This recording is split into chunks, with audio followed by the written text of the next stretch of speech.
Los Angeles, California. Welcome to the Late Late Show. I'm your host, TV's Craig Ferguson. Please sit down, relax. I was flamencoing there. I felt the urge. Listen, I don't know if you've been watching the show, but we've been having flu watch on the show. I've had flu-like symptoms. Today it's flu watch. Yes. Flu watch day 11. Can we get the graphic up here? Flu watch day 11. Day 11. Day 11. But it's day 3 of the road to recovery. Day 3 of the road to recovery.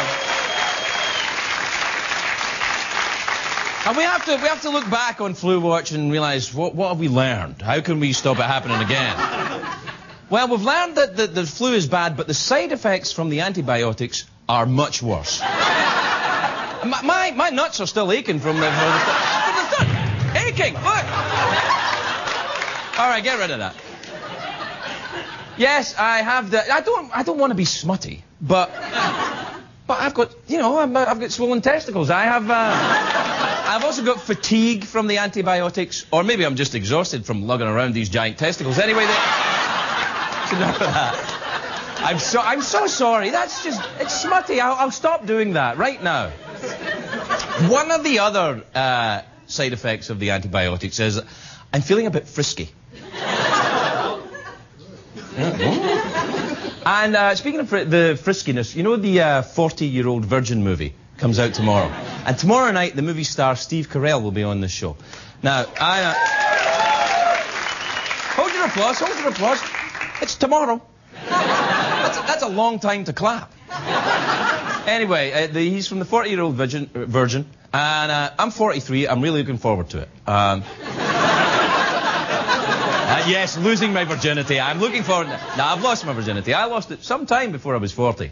I'm not bragging. I'm just leaking some classified information.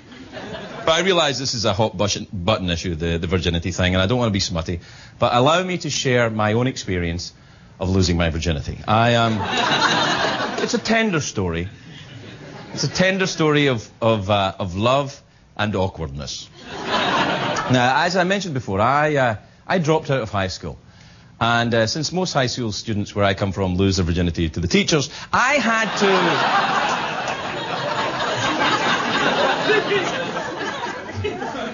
had to become a man outside of the educational system. So me and 3 other 17-year-old boys, we went to a seaside town called Scarborough in England. Now, I don't know if you know it. It's kind of a down-market Atlantic City, if such a thing exists. You know the song, Are You Going to Scarborough Fair? Right, well, it's like that, except there's no fair and no Simon and Garfunkel, isn't it? Anyway, this is punk rock time. This was the time of punk rock. And there was a band called the UK Subs were playing. Does anyone remember the UK Subs? No. Yes, I do. Anyway, punk rock was great for awkward teenagers because the style was to look like an awkward teenager. Ugliness was encouraged. Zits, greasy hair, it was all part of the thing. And I was at the precise age where you're growing too fast, you're not sure how big your body is yet, you're bumping into things, and my voice is kind of changing like that and everything. So it was a perfect time for me to become a man.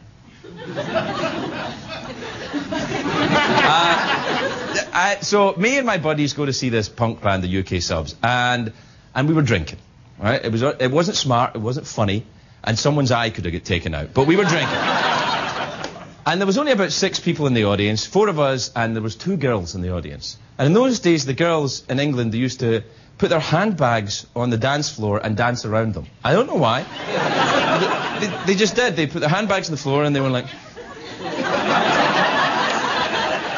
Now, one of these girls was stunningly beautiful, striking features, just beautiful. And her friend was there too.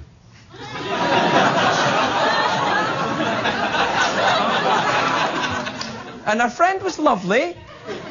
She was a bigger girl. And I asked the good-looking girl to dance, and she said no. She was happy with her handbag. But the bigger girl said yes. And in my awkward state, it was fine with me. So I ended up making out with this girl, who had a lovely personality, of course, on on the dance floor. So I get rid of my buddies, who by this time are, you know, dancing around their wallets. And I go back. This girl invited me back to her trailer. And I'm not talking about a trailer on a movie set. This is, you know, it was a trailer in a trailer park. It was double wide, though, you know. She was... Anyway, I was excited. I could tell by the making out and the rubbing and the, you know, the atmosphere. I knew this was the night I was going to lose my virginity. Now, there are technical issues involved here, because my first home run, as it were, has kind of an asterisk to it, you know, like the Roger Maris things. It was kind of a solo home run. I'll tell you what happened. Well, no, now, come on, don't be smutty. See, what happened was, you see, she took her clothes off, and I took my clothes off. Now, this was the first time I'd been in a room with a naked woman, and I kind of finished right there. I arrived a little early, if you know what I mean. I mean, she was like, you know, she was at the other, you know, the other side of the trailer. I was just so excited. I just, why? She was very sweet. She reassured me. She said, that was lovely to watch. And she was flattered by how excited I was, and I was ready to go again right away. It was, you know, I was 17. It wasn't like now. Now I'd fall into a deep sleep, more of a hibernation. I get up some months later, kind of. But then I was 17. I'm like, yes. So we got back into the business, and it was, I didn't know the mechanics of it. Where it was like wrestling, except slightly less gay. Only slightly.